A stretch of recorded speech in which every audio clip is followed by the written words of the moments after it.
Hi friends, आज पर्यावरण अध्ययन का अभ्यास प्रश्न 21 करेंगे। इससे पहले 20 तक कर चुके हैं। अगर इनमें से किसी भी वीडियो को अब तक आप लोगों ने नहीं देखा है तो प्लेलिस्ट में देख लेना। अगर अब तक चैनल को सब्सक्राइब नहीं किया है तो चैनल को सब्सक्राइब कर लेना, क्योंकि रेगुलरली क्वेश्चन प्रैक्टिस कर रहे हैं। क्योंकि जितना ज्यादा क्वेश्चन प्रैक्टिस करेंगे उतनी अच्छी तैयारी होगी। तो चलिए शुरुआत करते हैं फर्स्ट क्वेश्चन से। पहला क्वेश्चन है, निम्नलिखित में से क्या पर्यावरण अध्ययन शिक्षण की समस्या नहीं है? पहला, छात्रों में उचित दृष्टिकोण का अभाव। दूसरा, सामुदायिक साधनों का उपयोग शिक्षण कार्यों में न होना। तीसरा, संसाधनों की पर्याप्तता। चौथा, व्यक्तिगत अनुभवों की कमी। इसका सही आंसर हो जाएगा तीसरा, संसाधनों की पर्याप्तता। नेक्स्ट क्वेश्चन है, पर्यावरण अध्ययन पाठ्यक्रम बच्चों की समग्र शिक्षा का कारण बन सकता है यदि यह है?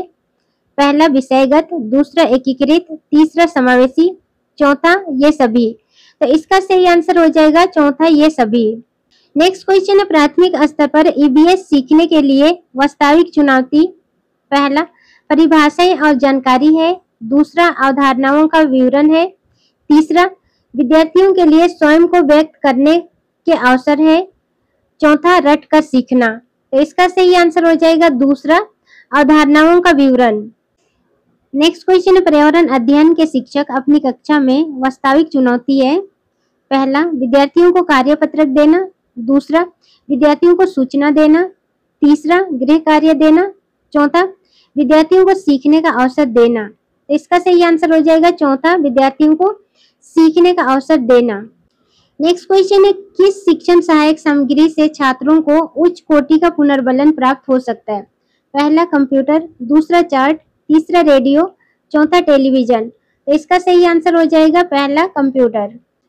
नेक्स्ट क्वेश्चन है, श्रव्य दृश्य साधनों के प्रयोग का तर्काधार इस तथ्य पर आधारित है कि पहला, इससे अध्यापन अधिगम प्रक्रिया सुगम हो जाती है। दूसरा, इससे अधिगम स्थूल हो जाता है। तीसरा, इससे हमारी दोनों इंद्रियां सक्रिय है। चौथा, यह मात्र किसी चीज को करने का दूसरा तरीका है।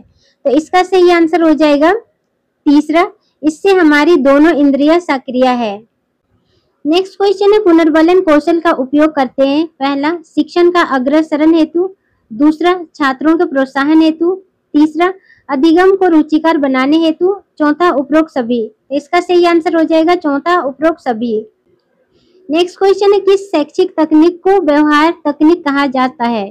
पहला, हार्डवेयर उपागम। दूसरा, सॉफ्टवेयर उपागम। तीसरा, प्रणाली विश्लेषण।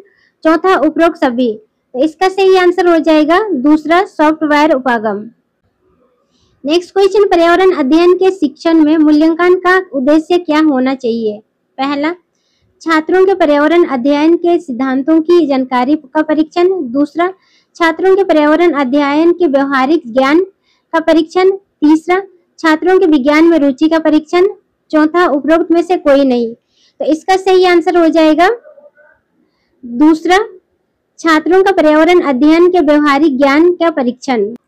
नेक्स्ट क्वेश्चन है, ईवीएस के सीखने को मजबूत करने के लिए आकलन का ध्यान केंद्रित होना चाहिए। पहला, सीखने पर। दूसरा, सीखने के रूप में सिखाने पर। तीसरा, सीखने के लिए। चौथा, अनौपचारिक सीखने पर। तो इसका सही आंसर हो जाएगा तीसरा, सीखने के लिए। नेक्स्ट क्वेश्चन है, मूल्यांकन के बारे में कौन सा कथन सही है? पहला, मूल्यांकन शिक्षक एवं शिक्षार्थी दोनों का होता है। दूसरा, मूल्यांकन शिक्षण अधिगम प्रक्रिया का एक सोपान है। तीसरा, मूल्यांकन निरंतर चलने वाली प्रक्रिया है जिसका शैक्षिक उद्देश्य से निकट का संबंध होता है। चौथा, उपरोक्त सभी। तो इसका सही आंसर हो जाएगा चौथा, उपरोक्त सभी। नेक्स्ट क्वेश्चन है, कक्षा 1 से 5 के स्तर पर पर्यावरण अध्ययन में रचनात्मक आकलन अपने में क्या शामिल नहीं करता? पहला, शिक्षार्थियों के सीखने को बढ़ाना। दूसरा, शिक्षण में कमियों की पहचान। तीसरा, शिक्षार्थियों के अधिगम रिक्तियों की पहचान। चौथा, शिक्षार्थियों की ग्रेडिंग और रैंकिंग। तो इसका सही आंसर हो जाएगा चौथा, शिक्षार्थियों की ग्रेडिंग और रैंकिंग। नेक्स्ट क्वेश्चन, पाठ्य पुस्तकों में अभ्यास एवं गतिविधियों को पर्यावरण अध्ययन के अंतर्गत कहाँ उपलब्ध कराना चाहिए? पहला, पाठ के अंत में। दूसरा, इकाई के अंत में। तीसरा, प्रकरणों के अंतर्निर्मित। चौथा, पुस्तक में अलग अलग स्थानों पर। तो इसका सही आंसर हो जाएगा तीसरा, प्रकरणों में अंतर्निर्मित। नेक्स्ट क्वेश्चन, पर्यावरण अध्ययन के शिक्षण में संसाधन आवश्यक होते हैं। पहला, शिक्षकों के मनोरंजन हेतु, दूसरा प्रभावी शिक्षण हेतु, तीसरा छात्रों के मनोरंजन हेतु, चौथा उपरोक्त सभी। तो इसका सही आंसर हो जाएगा दूसरा प्रभावी शिक्षण हेतु। आज का लास्ट क्वेश्चन है, प्राथमिक कक्षा के उच्च वर्ग में शिक्षार्थियों में जिज्ञासा जागृत करने का निम्न सबसे प्रभावी तरीका हो सकता है। पहला, अवसर इकाई परीक्षणों का आयोजन करना। दूसरा, गहन जांच परख और कल्पना परक प्रश्न पूछना। तीसरा, लिखित कार्यों में उन्हें अधिक अभ्यास देना। चौथा, अधिक हस्तपारक अनुभव प्रदान करना। तो इसका सही आंसर हो जाएगा दूसरा, गहन जांच परक कल्पना परक प्रश्न पूछना। फ्रेंड्स, वीडियो कैसे लगी कमेंट करके बताना। अगर थोड़ी सी भी स्टडी में हेल्प हो पा रही है तो चैनल को सब्सक्राइब कर लेना।